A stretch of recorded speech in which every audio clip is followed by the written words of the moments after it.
RTC కార్మికులు సమ్మెను విరమించేలా ప్రభుత్వం అన్ని చర్యలు తీసుకుంటోంది. ఈ అంశంపై ఇప్పటికే కేబినెట్లో సుదీర్ఘంగా చర్చించారు.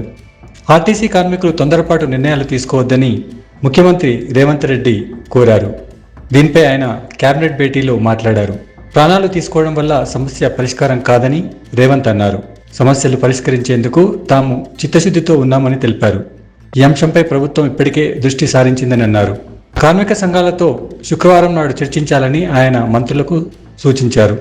డిప్యూటీ సీఎం బట్టి విక్రమార్క ఆధ్వర్యంలో మంత్రులు కార్మిక సంఘాలతో సమావేశం కానున్నారు. మరోవైపు ఆర్టీసీ జేఏసీ అత్యవసర సమావేశం నిర్వహించింది. సమ్మెపై తదుపరి కార్యాచరణను వీరు ప్రకటించారు. ఈ నెల 24న అన్ని డిపోల ముందు ఆర్టీసీ కార్మికుల మౌన ప్రదర్శన, 25న అన్ని డిపోల్లో వంటవార్పు, 26న జిల్లాల్లో ఆర్టీసీ సంఘాల కార్మిక కవాతు నిర్వహించనున్నారు. ప్రజాపాలన ప్రభుత్వం కార్మికులు వాళ్ళ నిరసన చెప్పుకోవచ్చు, ఎక్కడ కూడా నిరసనకు అడ్డం పడమనేటువంటిది మీ ద్వారా కార్మిక వర్గానికి విజ్ఞప్తి చేసినాం. సో కింద అటువంటిది ఎక్కడైనా వాళ్ళు అబ్స్ట్రక్షన్ లేదా ఇతరత్రైన ఇష్యూస్ ఉంటే అక్కడ లోకల్ ల్యాండ్ ఆర్డర్ ప్రాబ్లం కొరకు వాళ్ళు చేస్తుంటారు తప్ప ఎక్కడ కూడా ప్రభుత్వం తరఫున ఉద్యమాన్ని అణిచివేయాలనే ఆదేశం కానీ సూచన అటువంటి ఆలోచన లేదు. స్వయంగా నిన్న నేను ప్రెస్ కాన్ఫరెన్స్ ద్వారా చాలామంది మిత్రులు వచ్చినప్పుడు ఉద్యమం ప్రజాస్వామిక ఆకాంక్ష కార్మికులది, డెఫినెట్లీ వాళ్ళు ప్రొటెక్ట్ చేసుకునే హక్కు ఉంది అనేటువంటి మాటని చెప్పినాం.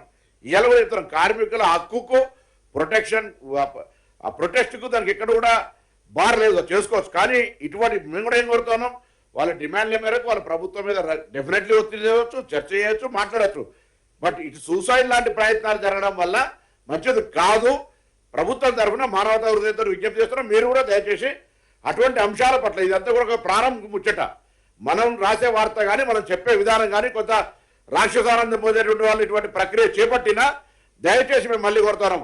10 సంవత్సరాల చరిత్ర తీసి చర్చ కాదు, సమయం కాదు.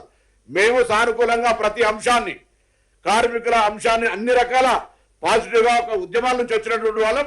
ఎక్కడ కూడా there is no negative option for this government. గౌరవ ముఖ్యమంత్రి గారు స్వయంగా మంత్రివర్గం అంతా కూడా సానుకూలమైన వాతావరణంతో ఉంది. కూడా దయచేసి మేము వారి పట్ల కన్సర్న్ ఉన్నాం. ప్రొటెస్ట్ చేసుకునే హక్కు ఉంది, కానీ ఇటువంటి సంఘటనలు చేయొద్దని మీ ద్వారా కోరుతున్నాం. ప్రాణం అనేది చాలా ముఖ్యం. ప్రాణాలు కోల్పోవద్దు. వారందరూ కూడా మా అన్నలు తమ్ములు, వారి ప్రాణాలు మాకు కూడా ముఖ్యమని విజ్ఞప్తి చేయడానికి మేము వచ్చినాం. సమ్మె కాలానికి సంబంధించి కూడా మా సహచరుల మంత్రివర్యులు ప్రభాకర్ గారు మరి అధికార బృందాన్ని ఏర్పాటు చేసుకొని వారితో కూడా చర్చలు జరగటం జరిగింది. సరే, చర్చల తదనంతరం వారు సంతృప్తి చెందలేదు. వారు ప్రజాస్వామికంగా వారు ధర్నాకు వెళ్తూ ఉన్నారు.